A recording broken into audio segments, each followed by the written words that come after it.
Can joy and depression coexist? Can they live in the same mind and body? I think they can, because I've been both before. I've had moments where I did not feel my best. I was stressing about things. I had a lot of things on my plate. I was complaining all the time, as we talked about in last week's video. And yet there was still a part of me that had hope, that had a knowing that everything was going to work out. So this video is a little bit about how to coexist with both joy and depression, living in the same body at once. But before we get started, of course, I want to introduce myself. I'm your girl, Kellye Howard-Jue, and this video is sponsored by Messing Around, a nonprofit centered on finding more joy and ease in living with an autoimmune disease. And, you know, the last few weeks has been a lot of reacclimation, me getting back in tune with my life, the new normal, if you will. I've moved my daughter, my daughter that has been with me her entire life, to New York. There's a small bit of sadness there. Then we have our youngest daughter that is also moving out on May 1st. So there's a little bit of sadness there. And if I'm being honest, as a wife, there's a little bit of sadness about like just being with me and my husband.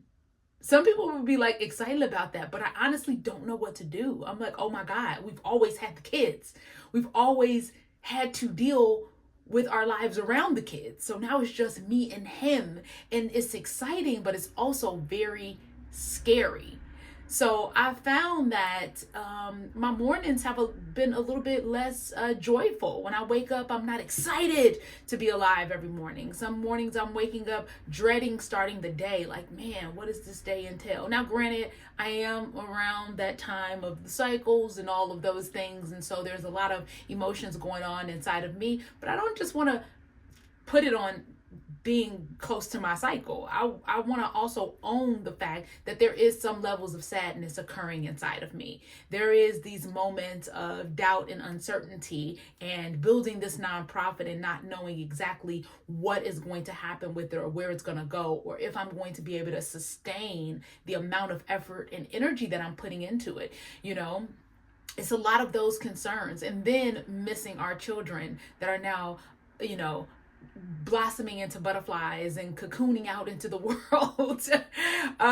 It's scary. And so how do we coexist with both joy and depression, or joy and sadness? I don't know if I would necessarily call it depression, because, you know, we can have slight bouts of depression, but usually depression has a lot to do with not being able to maintain your day-to-day life. I've sort of been able to maintain my day-to-day life, but I'm gonna be straight up with you. Like last week, I made my bed maybe twice, and that is not me. I make my bed every day. I was in the military. I'm the type of person that makes my bed every day. Like, I make my bed every day. I brush my teeth before I go to bed at night. Like, these are just habits that I have cultivated and really owned over the years. And last week, I might have brushed my teeth twice before I went to bed, and probably made my bed twice. So those were indicators that something was going on inside of me. Something was happening that I needed to be more alert or more mindful of. And so as we move forward with joy and depression, a lot of the questions that I have for you is centered around, like, do you even know that the spiral is coming? Do you even know that these changes are happening? That's what I was starting to notice last week and into this week, is like, oh, there's something happening and changing in me, and I'm noticing it because I'm not doing the things I usually do. I'm not excited about the things I usually get excited about. I'm not working to the same capacity I usually work. I am missing out on my workouts. I am, not eating as much or eating more. What are the indicators that are showing you that a change emotionally is happening?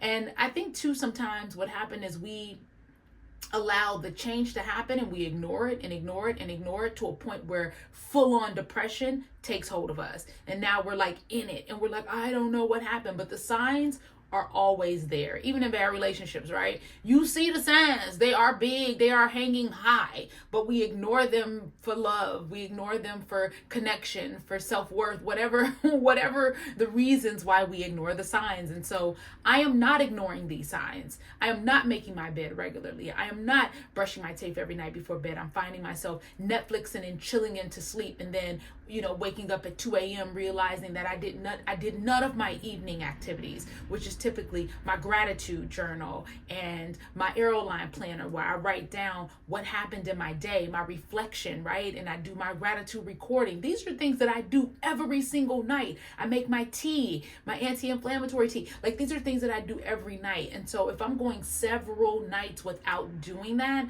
those are indicators that something is changing. So my question for you, when we talk about joy and depression, and some tips on how also to deal with that, is one, like I said, noticing, right? Noticing that the change has come. You're seeing the micro moments in which you're not doing what you usually do. So that's first. Second, also asking for help. I've had to call friends and talk to friends and tell them yo, this is what I'm going through right now, and have a conversation. That is the scariest thing, to reach out for help, but I've had to do that because I'm noticing that I'm feeling some type of way. And I also think it might have a lot to do with the changing of the seasons, right? It's very confusing. It's 70 degrees one day, or it's bright as hell outside like right now, but it's actually 30 degrees outside. It's freezing. It's not warm. It's just bright. And so that also can take a toll on how we feel in our bodies and in our minds and in our energy levels during the transition of winter into spring. So these are all things that I want you to be mindful of if you feel like you might be depressed or a little sad, or think about what's changing in life right now. What is occurring around you? Is this a temporary thing, right? Is this something that is not going to last forever? My daughter just moved. Right? It's been less than a month. My daughter's moved. My other daughter is on her way out in 3 weeks.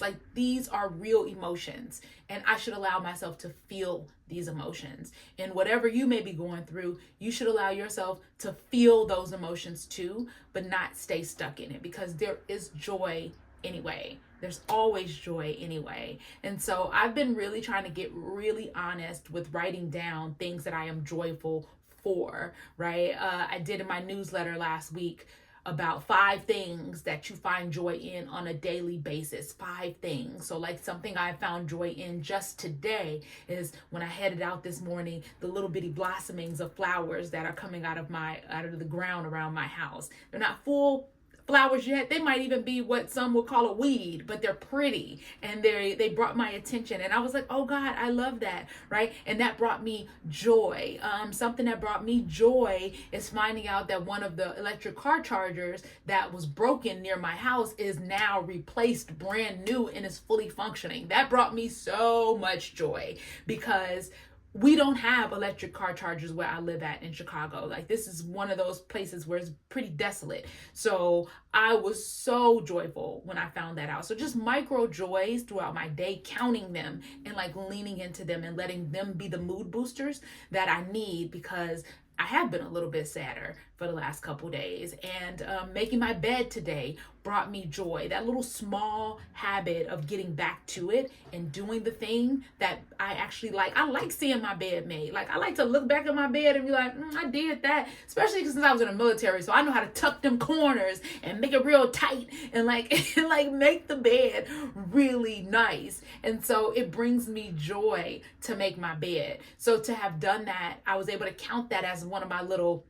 itty bitty joys that I was able to own today. So counting 5 things that bring me joy is something I shared in the newsletter, and I also shared to write those things down every day, and then at the end of the week see how your joy level has changed. And so I've been doing that myself for the last few days, because I have been feeling sadness and I have been feeling a little bit depression, and I do think the seasons changing has a lot to do with it, but I also believe that joy and sadness sadness and depression and all those things can coexist. I've also been hella mindful of my complaining. I have been, and I've been doing this thing too where I try to contain my complaints into one central space. So if I'm going to complain today, I'm going to complain at a certain time, and I will set a timer and say, this is my complain time. And as of late, because I've just been going to bed at night, just Netflixing and chilling, I haven't really been doing my contained complained because I've been getting in the bed and just kind of numbing myself to sleep. But I have done it a few times, and it's been very helpful. And just reminding myself that complaining is inflammation. So yeah. So in this video, to sum all this up, because I said a lot, in this video, can joy and sadness and depression coexist? Yes, it can. And my questions for you is, are you recognizing the small ways in which your habits are changing that may indicate a spiral, that may indicate depression is on the horizon, sadness is on the horizon? If so, name 3 things that you can do to support you during that time. The 3 things I can do is counting my joy every day, 5 joys, calling on a friend, and noting the things that are making me sad or depressed, or just calling them out. Sometimes just naming the thing absolutely makes all the difference in how much a feeling or an emotion takes hold of you. Sometimes the emotion just want to be acknowledged. So I am sending you all so much love, so much self-grace, and just hopefully, you can find the joy anyway in your life, because every day isn't going to be peaches and creams. Some days it's going to be yells and screams, and that is okay too. Okay, baby. Reminder, we do have the IFAC Improv for Advocacy and Confidence program coming up here in Chicago on April 25th. I am so excited. We found a venue. I had the meeting yesterday with the Joy Guides, aka facilitators, that will also be teaching the event, and it's going to be a wondrous time of playing games and improv and just having some joy around advocating for ourselves in this autoimmunity community. And it's also for caregivers. So remember that you can sign up for that at msingaround.org. It is free unless you just want to donate. That would be awesome. You can donate to our organization, but it's no pressure. It is a free event for caregivers and people who've been diagnosed with autoimmune diseases. So that is April 25th here in Chicago. msingaround.org. Make sure you check out that, and I will see you guys here for episode 9 next week. Can you believe we are almost at 10 episodes? Like, we've been doing this for 10 weeks. That's crazy. Well, it's been 8 weeks, but we got 2 weeks left, and that'll make it 10 weeks, and that's crazy, right? So thank you for tuning in. I'm your girl, Kellye Howard-Jue, and have joy anyway, because what else you gonna do, right? I'll see you guys next week. Bye.